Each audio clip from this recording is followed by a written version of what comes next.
do not complete their basic education satisfactorily will find it difficult to get jobs.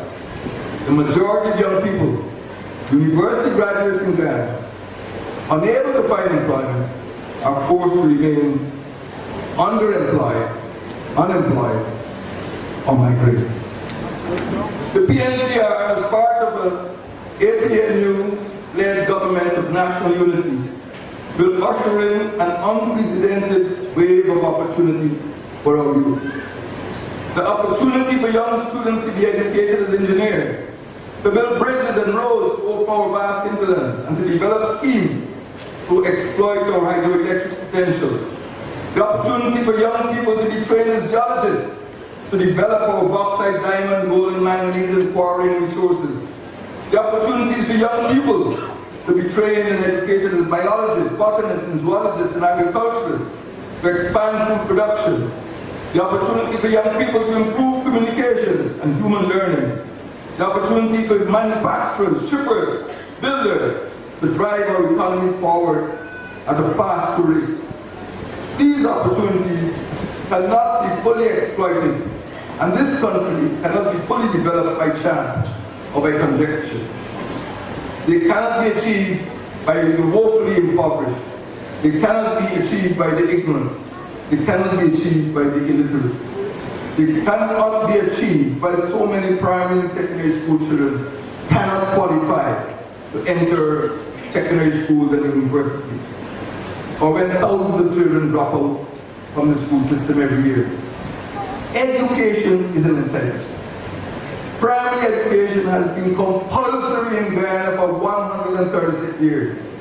Article 27 of the Constitution of the Cooperative Republic of Ghana states, and I quote, "Every citizen has the right to free education from nursery to university."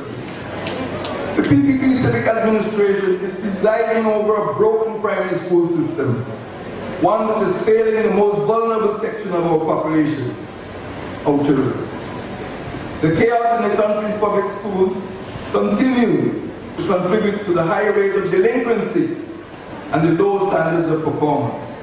The atrocious results at the essential annual National Grade 6 assessment examinations, where over half of the students fail all the subjects, are evidence of a disease and disorder system. Parts of our country west of the Essequibo still endure frontier conditions. Parts of the hinterland can be lawless and dangerous places. Banditry is rampant. Contraband smuggling is commonplace. Disease is prevalent. Poverty is pervasive. And educational standards are among the lowest in the country. The hinterland, however, comprises over 3/4 of our land space. Long unwashed land borders with Brazil, Venezuela, and Suriname. The vast open spaces, unmonitored airstrips, and numberless rivers have become corridors for illegal narcotics and firearms to be carried to commit crimes in the coastline. Some mined out parts have degenerated into mosquito-infested wasteland, which prey mosquitoes which carry malaria. Its evergreen forests and pristine waterways are under threat of damage and contamination. Its people are poor. The hinterlands, mining, logging, and tourism resources have been exploited for over a century and continue to enrich the national treasury. But the physical infrastructure of the hinterland is inadequate for such a vast territory and such a burdensome economic program. Its small, scattered population is vulnerable to criminal violence, human trafficking, and environmental hazard, and a high cost of living still afflict the population living there. The PNCR supports the prudent exploitation of our mineral and other natural resources. We will ensure, however, that the livelihood of the residents of the hinterland is sustained and the environment is protected, and a new approach to the hinterland administration is introduced. The PNC therefore renews its call for the 4 hinterland regional administrative centers, Bartica, Madia, Mabaruma, and Letem, to be quickly upgraded to township status with their own mayors and town councils. The time has come to stop treating the hinterland as bush. The security crisis has disproportionately hurt the poor. Guyanese are pained by the surge in serious crime, especially last year in 2013. It rates worse than when 5 men was alive. There were 1,038 reports of robbery under arms last year, representing a 7% increase over the same period in 2012. There was an increase in the number of armed robberies involving the use of firearms. Other everyday crimes, and I call them out everyday crimes, banditry in the hinterland, murder, piracy, fatalities on the roads, and interpersonal violence have all escalated. The public security crisis will not correct itself. President Ramaphosa's belated warning to the Guyana Police Force only in April this year that the country might face, and I quote him again, an avalanche of crime, end of quote, has heightened anxiety when the head of state predicts an avalanche of crimes. Take note. The entire nation, indeed, is alarmed at the rising rate of armed robberies and murders. There have been over 2,050 murders in Guyana between January 2000, when Mr. Barrett Jabdeo, soon after Mr. Barrett Jabdeo became president, up to May 2014. 2,050 murders. The annual rate continues to climb. The United States Department of State Overseas Security Advisory Council published a report in Guyana stating, and I quote, serious crime, including murder and armed robbery, are common, especially in the suburban areas and the interior regions. The most recent information from the United Nations Office on Drugs and Crime lists Guyana's 2010 household homicide rate at 18.4 per 100,000 people, the fourth highest murder rate in South America, behind Venezuela, Colombia, and Brazil. Guyana's murder rate is 3 times higher than that of the United States of America. Narcotics trafficking is the engine that is driving this country's high rates of execution murders, armed robberies, money laundering, and gun running. Violent crime is scaring away serious foreign investors, driving away the educated elite, undermining economic growth, and impeding social development. The lucrative narco trade has spawned criminal cartels. Drug lords have been able to deploy their fortunes to purchase political influence in order to protect their interests. Money launderers also distort the domestic economy by pricing their goods and services below market rates, which undermine legitimate businesses. Revelations in the international media of a Guyana-Italy cocaine conspiracy are ominous. Evidence that Guyanese narco-traffickers are working hand in hand with Italian mafiosi linked to the Gambino and Bonanno crime family and the Italian crime Drangheta syndicate confirms fears that Guyana is sleepwalking step by step into narco statehood. Guyana's counter-narcotics enforcement agencies have been strangely incapable of identifying the criminal cartels which can construct illegal airstrips and coordinate air traffic, enabling the importation of narcotics on an industrial scale into this country. It is estimated that execution-type killings, many of which are suspected to be narcotics related, account for about 1/3 of all murders. The PPPC has failed to implement the sort of root and branch reforms that are needed to strengthen border and hinterland security and eradicate the drug trade. The PPPC deliberately avoids references to the high rate of armed robbery, contraband smuggling, gun running, money laundering, murder, narcotics trafficking, people trafficking, piracy and banditry, which are plaguing this country. These are the crimes that are stifling the manufacturing sector. These are the crimes that are strangling local enterprise.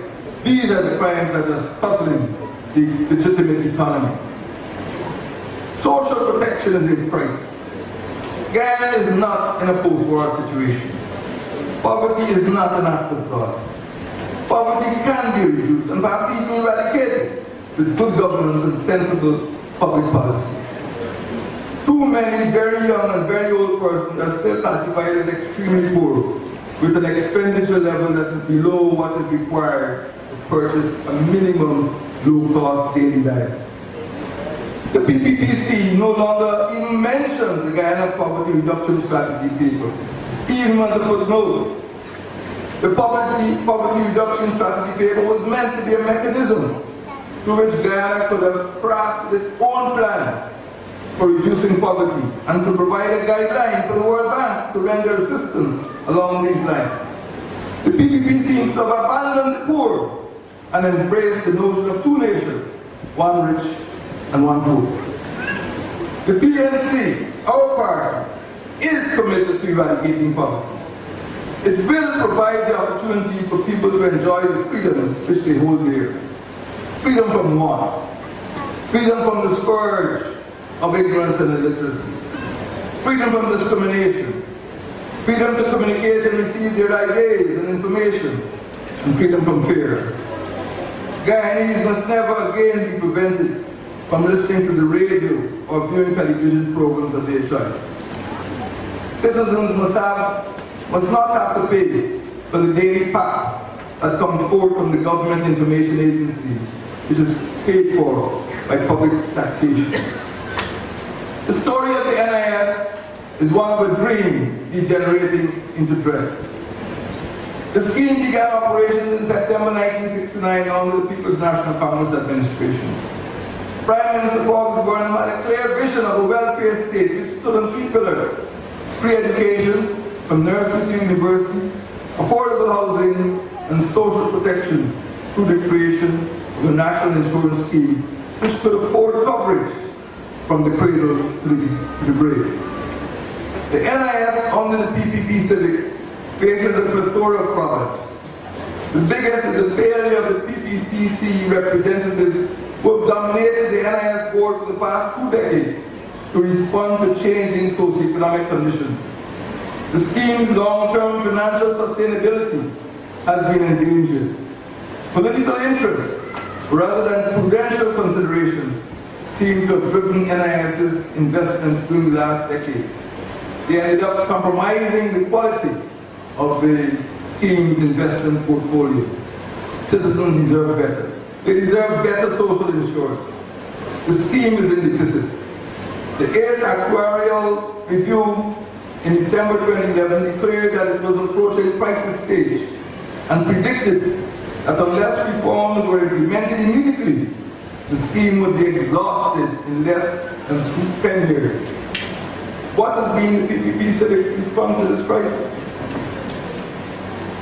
Strong trade unions and a united labor movement are essential for social security, for a fair society, for effective governance, and for generating social cohesion.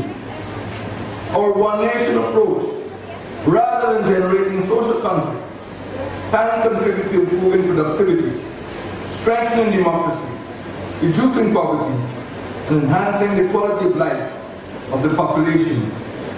There is much to lose, on the other hand, by fostering conditions for permanent confrontation and for permanent crisis in the labor movement.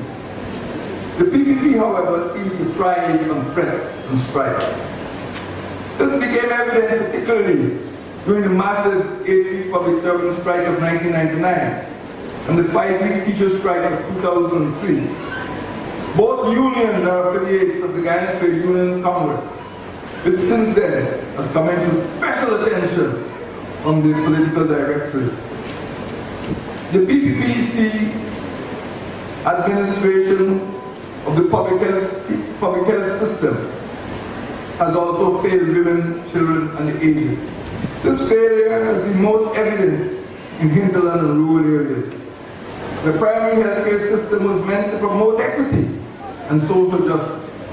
All Guyanese, whether they live on the coast or in the hinterland, in town or village, or whether they are poor or rich, should have access to good health care. Primary health care should be seen as an initiative to make health services more accessible to all. It should be seen as an investment in human development, one that avoids the more expensive medical treatment at the secondary and tertiary stages. Comrades, invited guests, ladies and gentlemen, we cannot become one nation if gross disparities persist between the hinterland and the coastland, between the educated and the mass of the semi-literate. Dark forces of poverty, oppression, and hatred still threaten to pull our nation apart. A united nation ought to be one in which cooperation prevails over confrontation, one in which national integration prevails over communal disintegration. The PPPC has become Guyana's political troglodyte. It seems unable or unwilling to change its political posture and culture in order to positively influence economic change and restore sustainable social policies. Such a change inevitably must be based on the recognition of the authority and autonomy of the National Assembly. There must be a respectful relation between the executive and the legislative branches of government. There must be reverence for the institutions of the state. The President and the PPP Civic must understand that the way out of this crisis is to promote national unity, ensure human safety, and foster economic development. The PPP Civic has demonstrated that on its own, it is incapable of solving this current crisis. The PNCR's One Nation approach could be the main means of combining the talents of a wider constituency and of creating the conditions for social cooperation and economic progress. The threefold purpose of such a national unity, One Nation project could be to reach a broad consensus on the goals of national development, to establish sustainable institutional architecture, and to create effective policy instruments for the achievement of our common objective. Our One Nation project shows how our policy program, once we return to government, will be relevant to people's everyday experiences and expectations. Our resilient and resourceful people and communities are eager to play their part in rebuilding our country as one nation. Our One Nation project will be the basis for major sections of society, including government, including the political opposition, trade unions, private sector and civil society, to come together to seek agreement on a broad national program to move our country forward. The PNC understands that the building blocks of One Nation include not only new policies, but also continuous process of party reform. Our party, therefore, is continually renewing itself within the Partnership for National Unity as a movement to give voice to people from every part of the country and every part of our great diaspora. The big question facing Congress today is this: are you happy living in Guyana? Are you happy living in a divided country? No. Are you happy living in a backward country? No. Are you happy living in a corrupt country? No. Are you happy living in a narco country? No. Are you happy living in a PPP one-party state? No. I hear you. Come with me. Let us together fight the PPP. Not one another, but the PPP.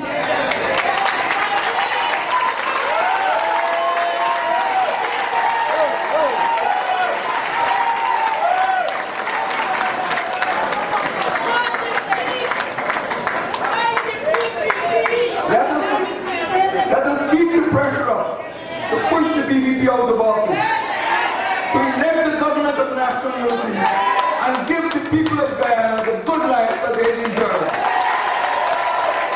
May God bless you. May God bless